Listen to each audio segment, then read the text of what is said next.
Hi, this is Melanie of Pardesi Reviews, and I'm here with Katherine of the podcast Polandine, Patti, and we're going to talk about the Mani Ratnam film Iruvar.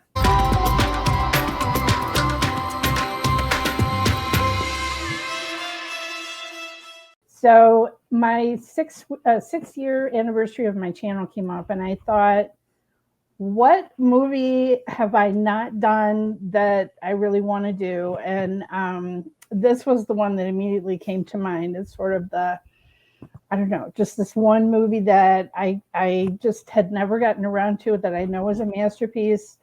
And oh my gosh, like I just, And I love the fact that, 2 times in a row I've come to visit you. We've moved me out of Malayalam cinema into Hindi and now into Tamil cinema. So this has been fun, Mel. well, it's sort of Malayalam adjacent, isn't it? Because of Yes. Mohanlal. Well, Right? and for some other reasons that I can get into as well as we go on. Yeah, I mean, I would say Mani Ratnam is my favorite director of Indian cinema. I mean, I could even argue, about favorite director of all time. And I have seen so many of his films. I just revisited Telepathy with Kathy of Cinema on a Podcast, because I was like, how do I introduce Rajnikant to Kathy? Like, how do you explain what it all, and not just show that he can put on stylishly a pair of glasses and flip a cigarette, right? Like, and I was like, of course, I need to, she's already admires Mammootty, so I chose that film. And it's, I mean, Mani Ratnam, I guess, has done so many romantic films, but also he's done these intense political dramas. And I just, wow, to see, and I've also always been a fan of Prakash Raj. I mean, he is a polyglot, who just, he is in so many different industries, frequently playing a villain, but to see him really get a meaty lead role like this opposite Mohanlal was something really special. And he was far from the first choice for this role. Right. That's what I was reading, that they just tried to go through all, and they even did like a screen test with Arvind. With Madhavan. Like a Madhavan. I'm like, what? No, too young. Well, and it is quite interesting because you've got these two actors who have to take these characters from a very young age to old age. Yeah. So you can't have someone too young or they won't really be believable at a point. And you can't have someone too old, because then they won't be completely believable in the younger sections. Right. So, I mean, the casting is absolutely perfect. I knew the two main leads. I knew it was Mohanlal and Prakash Raj. But then every appearance, I was like, oh my gosh, Revathi is like, oh my gosh, Tabu is in this. Oh my God. Like, I mean, it just kept going and going and going, of these amazing actors. Wow. Like, yeah. And Mani Ratnam is also one of my favorite directors too. And I'm going to say this with as much admiration as I can. So don't feel offended if I'm comparing him to Malayalam. Go. Well, I want people to be aware. Like, I'm making a comparison to Malayalam cinema that may or may not be warranted. But his films have a sensibility to me that I also feel when I watch certain Malayalam films. And I don't I actually don't think that's far-fetched, because he has made one Malayalam film, and the actual theme for Iruvar came from M.T. Vasudeva. I apologize to everyone today. I'm having memory issues. M.T. Vasudeva Nair, who, if you watch Malayalam cinema, you will know this name, and he's just known as MT. So when people start talking about MT, this is who they're talking about. He's a writer, screenwriter, director, and he, in conversation with Mani Ratnam, said, like, in Tamil Nadu, the intersection between politics and cinema is really different from what you see in other states. There's a real synchronicity between those two things, a real enmeshment, and that's what this film shows. Also, Ratnam had actually wanted to work with MT. MT was preparing a film version of Hamlet in Malayalam, and Mani Ratnam wanted to direct it. And I love the reason he didn't was because the budgets would have been too big for a Malayalam film. So he wouldn't have been able to do what he wanted to do. But so that there's always been this willingness to listen to Malayalam writers and to be connected to this. It's like we've been talking in our group chats about the whole concept of pan-Indian, which has come to mean a very different thing these days. But it's like you look at Mani Ratnam, and in terms of somebody who's working with people from various industries, like in this film you have Mohanlal, but you also have Santosh Sivan as the cinematographer, Malayalam cinematographer, who has worked in all sorts of industries as well. And you have this MT connection, and you have Revathi, who's also worked throughout several industries, and Aishwarya making her debut. So honestly, this is a man who brings together who he wants in front of the camera and behind the camera to make the film he wants to make. And something about that, just I love that, and that's why he's up there amongst some of my favorite directors. I agree with you. He takes the best talent and the person who fits best for the role, and it doesn't matter. Now, I guess there was a language barrier somewhat between Mohanlal and Aishwarya. Neither of them, Tamil is not their first language, right? And they were really had to work on the dubbing and everything. But I mean, I was never conscious of that. You know what I mean? So definitely whatever, and I heard that Mani Ratnam made Prakash Raj do 25 takes on certain scenes and everything just to make it absolutely, the way that he wanted it to be. It just, I mean, when you're watching this film, you're like, I am in the hands of masters, right? It just, from the cinematography, I kept stopping and thinking about how, first of all, just right off the bat, it's 4:3, right? It's the old format of old classic films that's more square shape. It's not the big wide 70 millimeter cinemascope, whatever that we're used to for modern films. And so right away, that just gives you into a mindset of, okay, I'm talking about olden times, right? Classic. It just gives you that classic cinema feel before they even say anything. And then the fact that all of the film songs, when they're supposed to be black and white, they're black and white. And they use those old timey transitions, within those scenes. And again, it just brings you back, to that era and makes you feel it. And it's very clever because all the songs are songs in Anandan's films. Right. So you never really feel like you're being pulled out for a song. Exactly. So and it gives you a chance to follow his career as a star from very shaky beginnings, and you also get to follow Tamil Selvan's trajectory at the same time, and you're not jarred in and out by songs. No, exactly. It was masterfully done. Even Aishwarya's, she's a double role.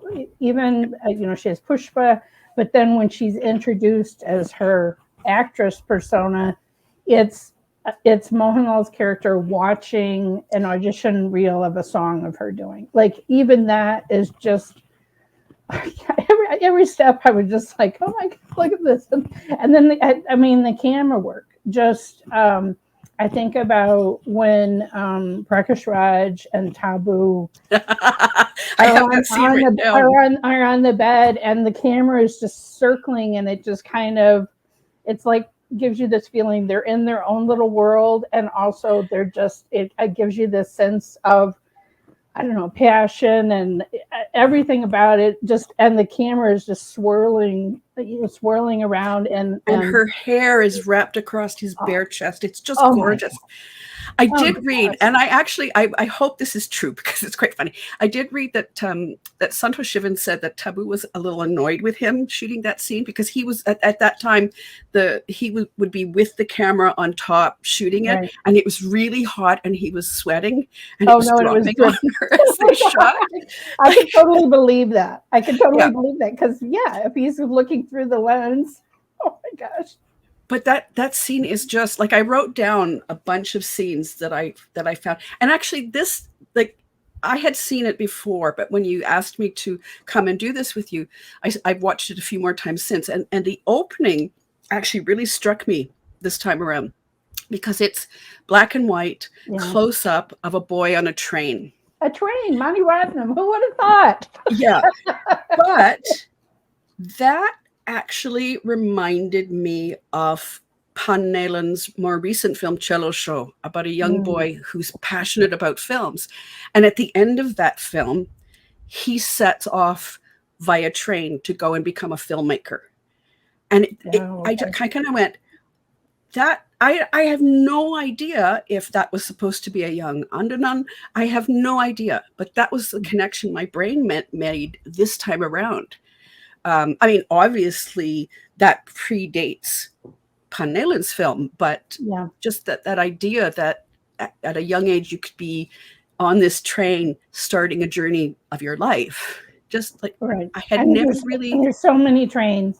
I was actually listening to the audiobook chapter of Mani Ratnam's interview with Bharadwaj Rangan and the discussion of this. And I mean, obviously, Mani Ratnam is known for placing trains in his films. They're a motif over and over and over again.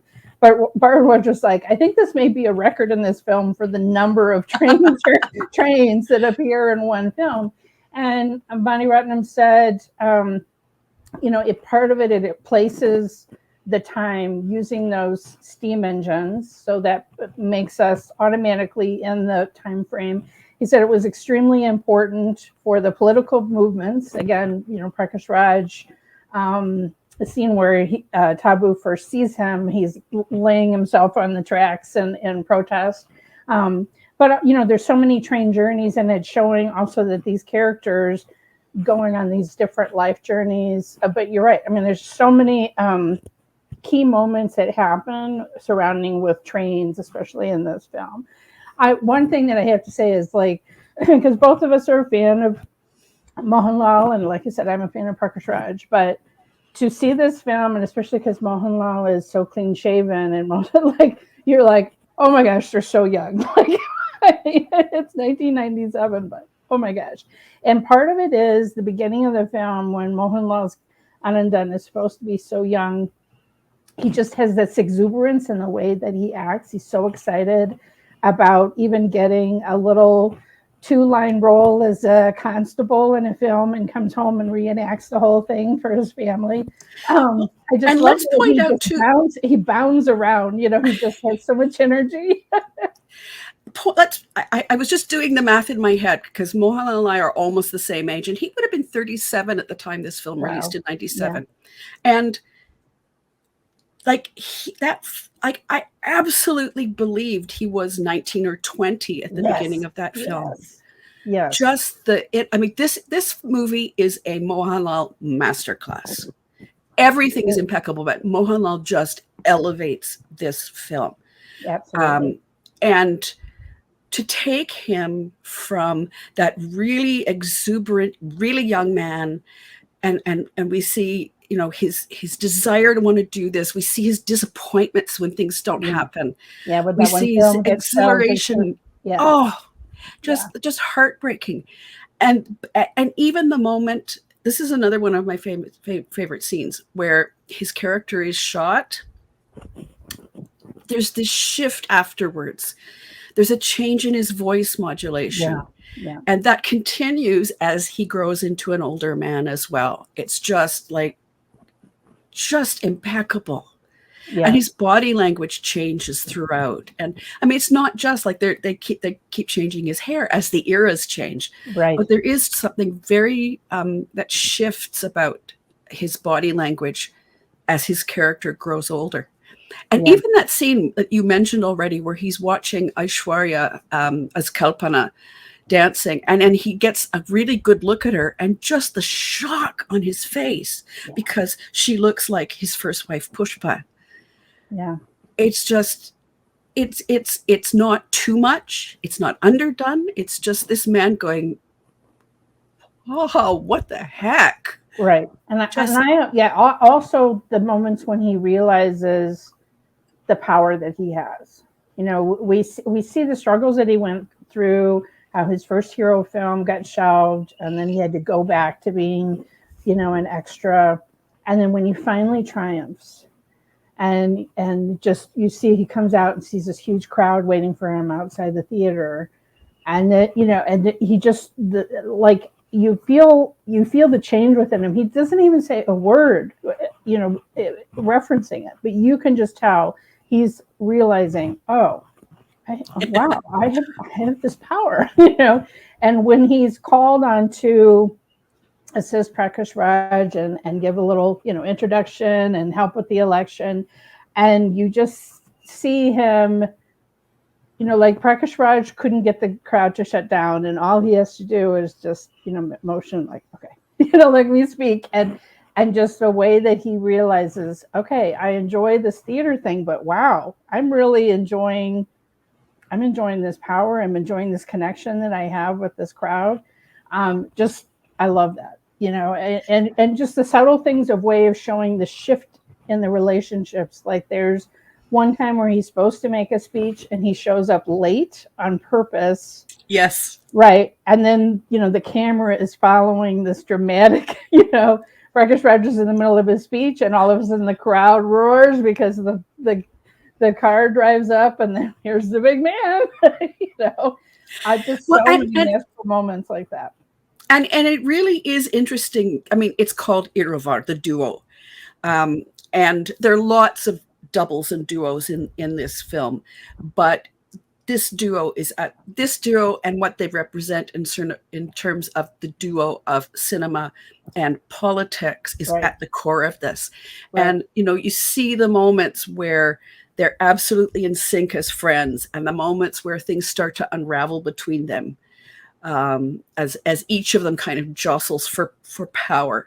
Yeah. And it's this, you know, as I said, this is sort of Tamil Nadu is kind of really interesting in how there's been this, the Dravidian political movement, which I am not at any, you know, I'm just going to mention it. People who know will know.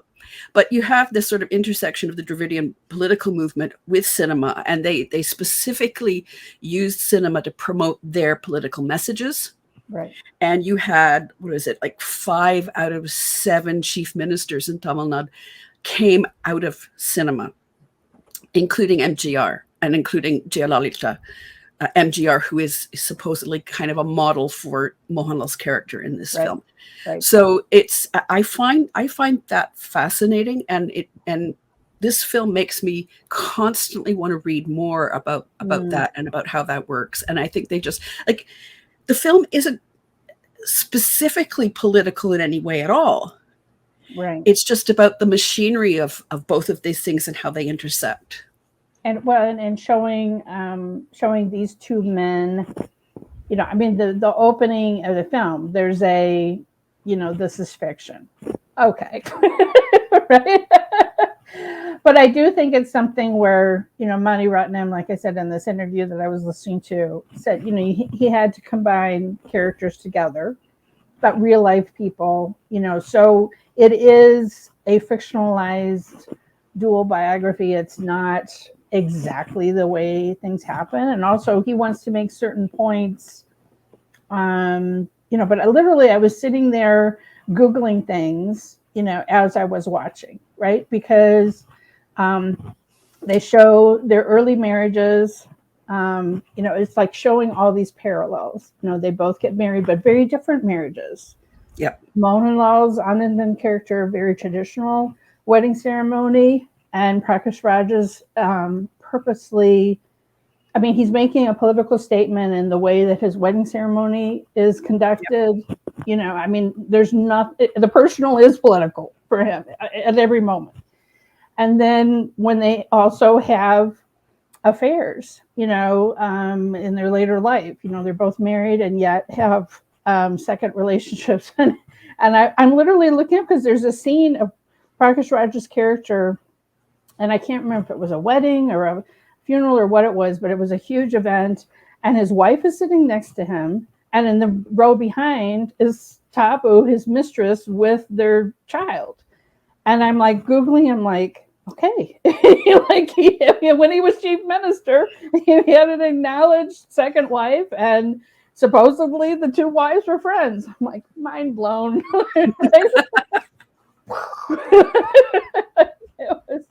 But I mean, things that would seem too fantastical. Again, I'm a complete outsider.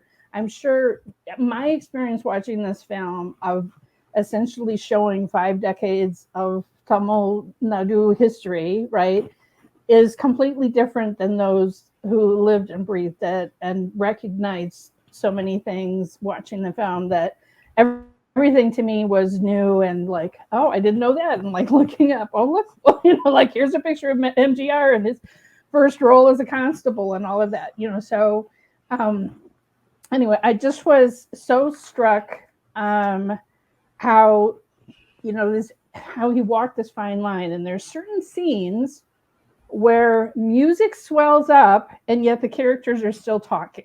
One in particular. Censorship. Yes. And so Barbara, I'm going to ask Mani Ratnam about that. And he said they really had a problem with the censor board.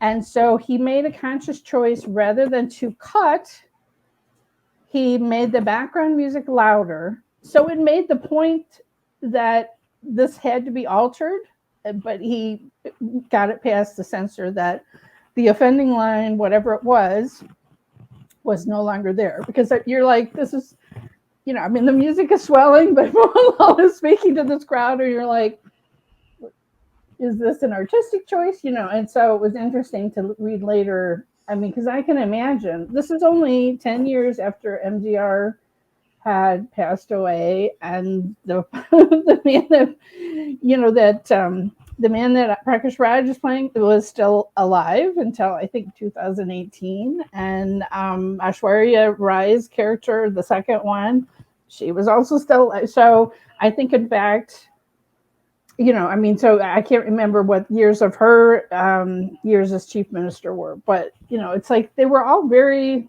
current except for MGR. So I'm sure, I mean, leave it to Mani Ratnam to just go and, you know, full steam ahead and just like go for things that would be too politically touchy for anyone else to go.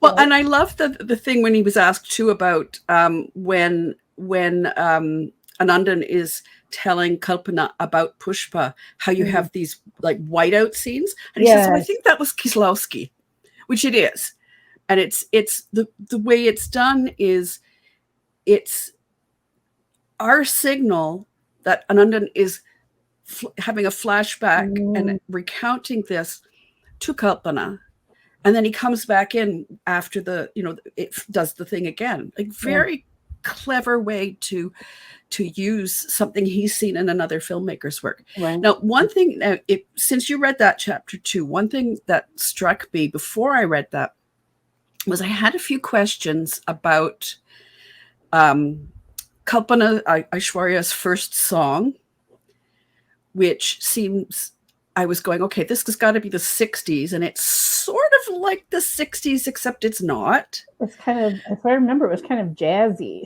Like it was. And they talk about that, because I was like, okay, the jazzy music is not really working for me, and the costuming is absolutely impeccable, except that doesn't look like what I've seen in Tamil films in this picture, in this period. Actually, let me have a look at my notes, because I want to make sure to get this right, because it was setting off questions in my head. We should note the costumes were done by Banu Ataya, probably best known for Gandhi, but loads and loads and loads of films, particularly Hindi films from the 50s, 60s, right up to almost the present day. So they were, and Ratnam talks about how they were very meticulous about the period and the designs and the cuts of things. And for the most part, it really works for me. But when he's asked about this sort of jarring juxtaposition, he also says this was a choice. This music would have been something we listened to at the time. Maybe it wasn't in films, but we wanted to put it in because we felt this was like our looking back at this period, or our perception of this period. And those costumes were more like, again, not really something we saw in Tamil cinema, more in Bollywood. He cites Sharmila Tagore. Yes. He did, yeah. But he said, they're the kind of thing that might have filtered down at some point, or we would have seen it. So why not make this this leap? And I'm not sure it works for me, but I have to admire the fact that this was a choice. Right. This was an artistic choice. Through. Yeah. Yeah. And they were trying to set it in a period, except not be so rooted in that period that you thought it was fact and not fiction. So that, right, I go, okay, right. that works. That works. I can see it, even if it doesn't 100% work for me as a viewer.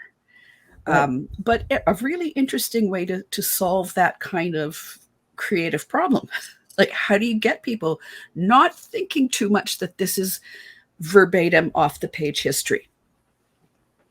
So this was literally Aishwarya's debut film of any industry, or just in Tamil industry?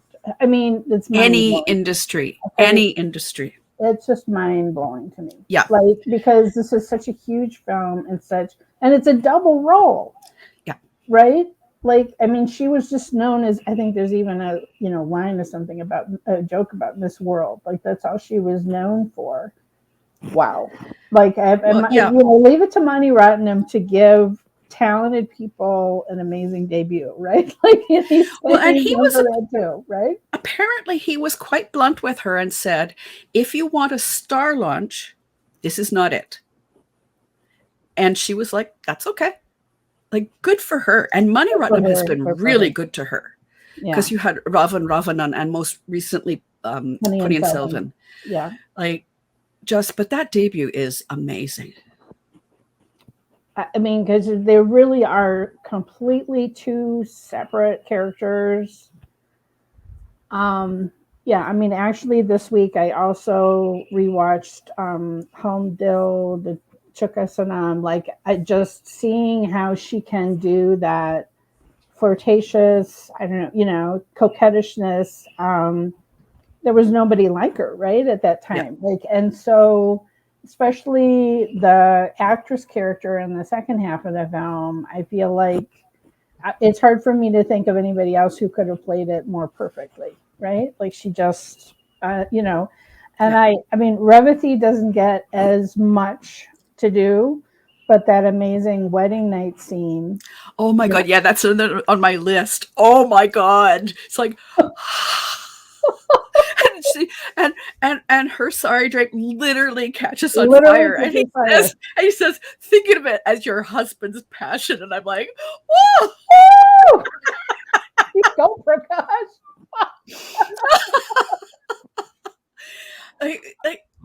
I mean, here she is, like, she's had this unconventional wedding ceremony. She doesn't even know what to make of this guy, right? Like, I mean, and he's just like, no, we have to break you of these superstitions. Like, and when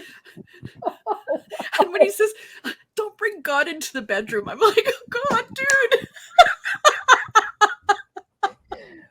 We should mention that many of the dialogues were written by Mani Ratnam's wife and amazing actress Suhasini. So I was just like, I mean, there's poetry in this film, especially Prakash Raj's line. I mean, he's supposed to be this amazing writer, script writer, amazing orator. So, like, I was like, oh my gosh, yeah. I mean, and obviously I'm not getting the full effect because I don't speak Tamil, but still I felt like the subtitles I was watching on Simply South, and I felt like the subtitles really in the English when he was speaking gave that it's like fancy word English, you know what I'm saying? It's like it was a language of poetry in English, even if everything didn't rhyme, but it conveyed, I think, that same feeling. And I could hear, how beautiful the Tamil was that he was speaking, even if I didn't understand, more than just a word here or there of what he was saying. But the subtitles were pretty good on this Simply South, so I would recommend checking it out there. I just, amazing writing, because if you think of the scope of this, okay, you're not just a biography. Doing a biography of one person, a biopic, is hard enough. Because where do you start? Do you start from the beginning, their entire life? Do you start when they're a young person, young starting their career? Like, as you said, this spans at least 5 decades, from the late 40s all the way until when Anandan passes away. When he's so you span all of this period of time. But it's not just one person. It's a biopic of two people. There's so many layers to this movie. Like, I can't even take it all in. I know I'm going to need to have multiple repeat viewings and even so, as an outsider, I'm just not going to get all the illusions. I mean, I can tell. Okay, they're referencing probably some old movie of MGR, but I don't know. I haven't seen all of those. I haven't grown up watching them to have that same level of recognition that I'm sure the home audiences did. But I mean, also this, just to have Aishwarya as a debut, and I think it was Tabu's. I don't know if it was just her Tamil debut, but I mean, my mind was just blowing at the talent in this movie. Oh my gosh! Yeah, well, that's Mani Ratnam, right? That's why you and I are both fans. Yeah. Because he manages to he has an idea of what he wants from a character, and he'll go after the person who will give him that character. Right. And he won't settle. Yeah. And he's also not afraid to tackle a project that is enormous in scope, like this, like Ponniyin Selvan. Like, that people quibble. I haven't read the novels, whatever. But I mean, again, that is a huge project to undertake and say, I'm going to put this an enormous novel, beloved novel on the screen. So I mean, he's not afraid of just doing these enormous projects. Yeah, and it's interesting that you mentioned Ponniyin Selvan, because I do kind of see these as the same kind of films in a way. Like, Ponniyin Selvan is a political film. That's about true. Political wrangling between several of these characters, but on a very grand scale. And yeah, I just, again, the period details, what is known from that period in Tamil history, they made the best effort to do that. And I really appreciate that. I get cranky when people do period stuff and they don't make the bare minimum effort to get even cuts or silhouettes right. But yeah. I mean, there was a lot of care with the costuming, with the sets, everything. Yep. Another Mani Ratnam signature film motif is the use of mirrors. And there's a couple of amazing mirror scenes, but the one that really stands out to me is the one where Aishwarya Rai and Mohanlal are on a set and doing makeup, and just how you can see Mohanlal, and then you can see Aishwarya's face and a little hand mirror, like a hand mirror. Are you kidding me? Like, that moves. what it must have taken to do that shot and to have all the emotion on Mohanlal's face and everything. Like I was just well, so and Santosh Sivan is also known for a lot of mirrors and reflective surfaces in his cinematography. So this is like, again, this is the perfect duo to make this film. Yeah. I mean, that's just one example, but it's just an amazing scene. There's so much emotion going on, and where another director would have given us several different shots, cross cuts and whatever, medium shots, and then each people in close up. And instead, we're getting so in the moment of what's happening because we're seeing one character in a mirror at the same time as we're seeing Mohanlal's face.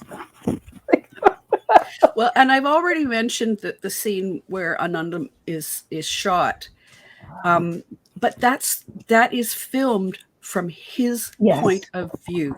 Oh my gosh, yes. And you realize you don't see him being shot. You see the camera wavering, you see him falling, you see him looking, and you see Kalpana, is kind of the last thing he sees before he is right. She's crouching down to where he is on the ground. And then you see his eyes open and he's in the hospital. Like, again, all of that is from, and what a way to just kind of take us as the viewer as the complete impact of what has just happened. I just don't think it would have had the same impact if I had seen it happen. It made me think about the latest there in America. There was a Hollywood shoot where a cinematographer was shot by a gun on set that was supposed to be, again, with blanks, and somehow had a live round, and she was trying to get the shot looking right into the barrel of the gun, and Alec Baldwin.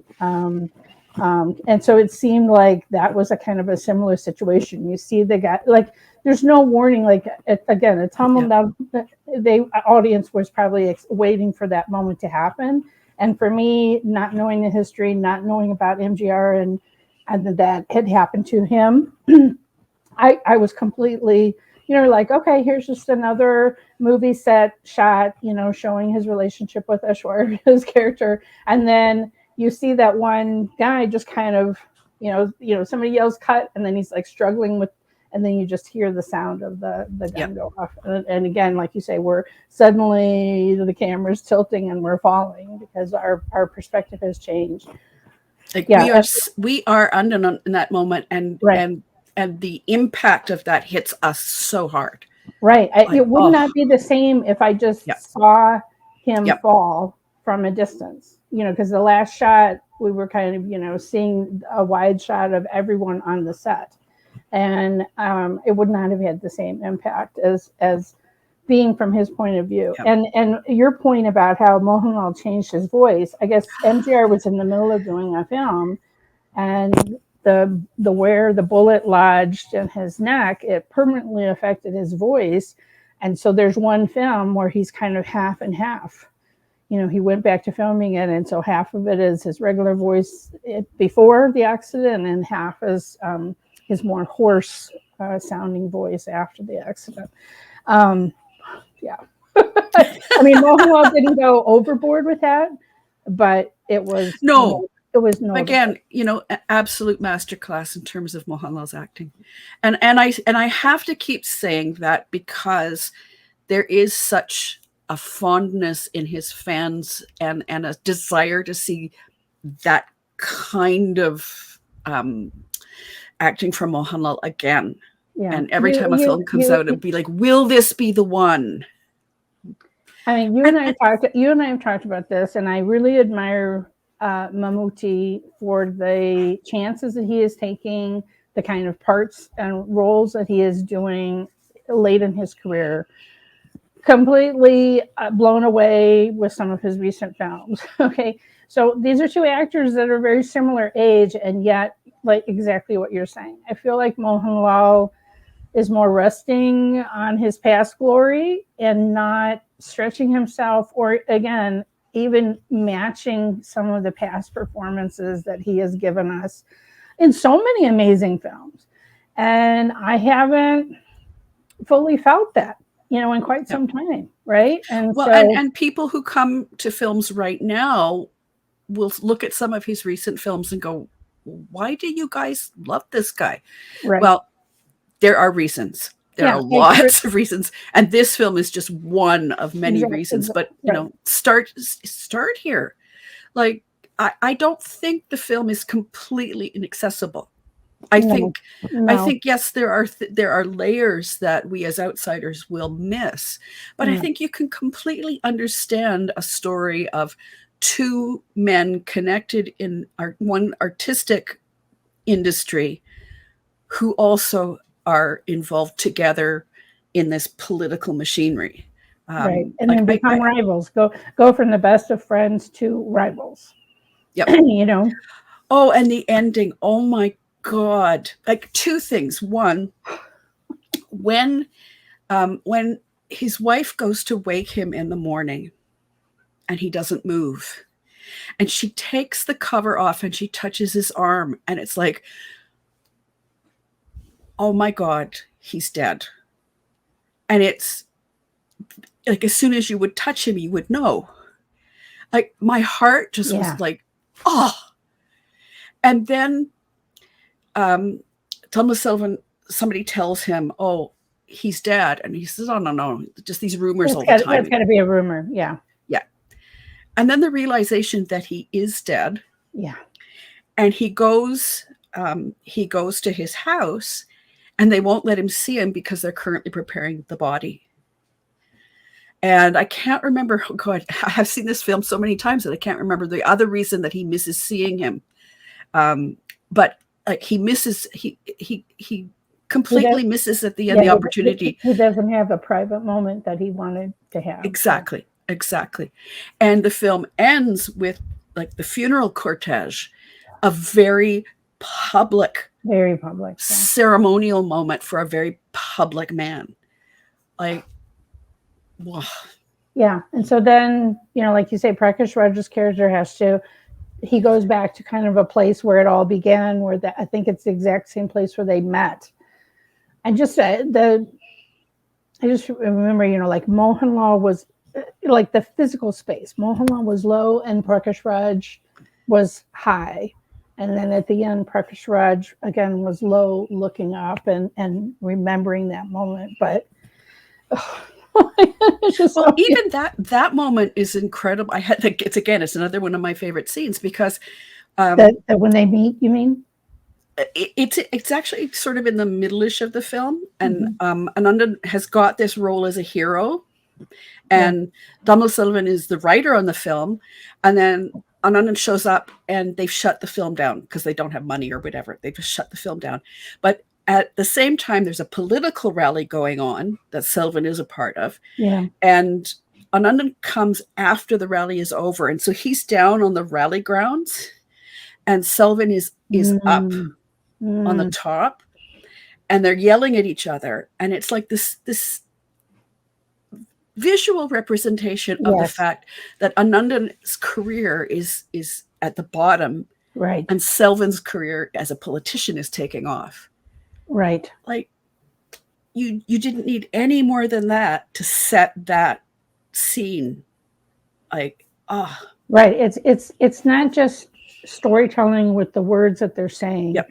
It's the visual storytelling that the cinematographer and Mani Ratnam, the director, are just giving us to us. So it's just embedded in our subconscious as we're watching. We just know, okay, now this is how they are. Now they're like this. Now they're like, he's visually showing us that and giving all sorts of clues. Oh my gosh. I know. You chose a great film for your anniversary. I know. It's just been sort of this, like, it's too big to tackle. And I was really glad that you were willing to talk about it with me, because it's one that I feel like I can't even kind of wrap my arms around the scope of it all just talking by myself. So it's so much better to talk in this conversation together. And it's interesting to think about, the scope of Mani Ratnam's career and all the different very political films that he has made. I mean, the movie before this was, I think, Bombay. The movie after this was Dilse. Like, he really, he's just an incredible filmmaker who has such an incredible point of view. And I don't know that he's trying to. I don't mean that he's trying to portray a particular political point of view necessarily in this film. He's telling the story of the history of Tamil Nadu politics. Well, but I think he says in that conversation with Rangan that he actually is not being political with this. Right. It's the idea of politics and how it plays out in this state and in this period of time through the lens of these two men who know each other very well, and as you said, become rivals at some point. Right. I mean, I think he's not afraid of having in his next film a heroine who's a terrorist. He's not afraid of showing the horrors of, Bombay riots. Like I just have to admire someone who has that much courage to portray this kind of subject matter on film, so over his entire career. It's not just he did this one film, and other than that, he's just doing all these little romantic stories. I love his little romantic stories too, don't get me wrong, but I'm just saying. So anyway, I just, as you said, to me, what I'm going to come away with is especially the performances of Mohanlal and Prakash Raj. The women are great too, but this to me is possibly the best that I've ever seen Mohanlal, and I have seen quite a few of his films, but I think the scope of this film, being able to play from a young man to an old man, I can't think of it's like, who else could be MGR? Like, who else, because he just has that screen presence because he's Mohanlal, right? Yeah. He just has it. And also Mani Ratnam picking people who didn't necessarily have film career baggage that they would be bringing into their roles, if they were someone that was well known to the Tamil cinema audience, right? And I think that some of those choices, for instance, picking Aishwarya or whatever, picking people that were from outside the industry, was also such an excellent choice, because we're just seeing that role and not saying, there's that person playing that person, right? Like, and constantly, I just got completely lost in the fact of Mohanlal is this person, Prakash Raj is this person. So, anyway. Oh, well, thank you so much for having this extensive discussion. Love to have you back to talk about anything else that you want to talk about. And you can find Kathy, again, she mostly talks about Malayalam cinema on her podcast with Harsha, Polandine, Patti. And of course, you can find me on Twitter, X, whatever the hell we're calling it, Pardesi YT, and on Threads and Instagram at Pardesi Reviews. Thanks again. Thanks, Melanie.